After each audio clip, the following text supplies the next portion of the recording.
嗰一年嘅夏天，有住男仔最難忘嘅一日。你問點解？送俾你。垃圾，多謝喎。唉，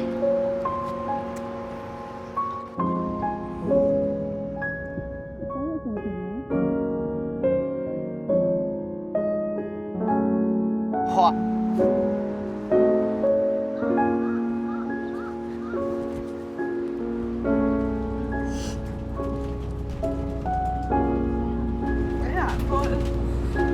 冇事啦。你行開啊！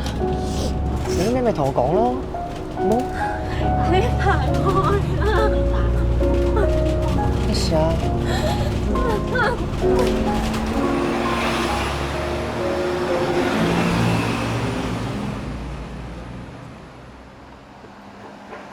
其實我都唔肯定佢係咪好嬲個男仔，但係我知道呢段感情成為咗嗰個男人嘅遺憾。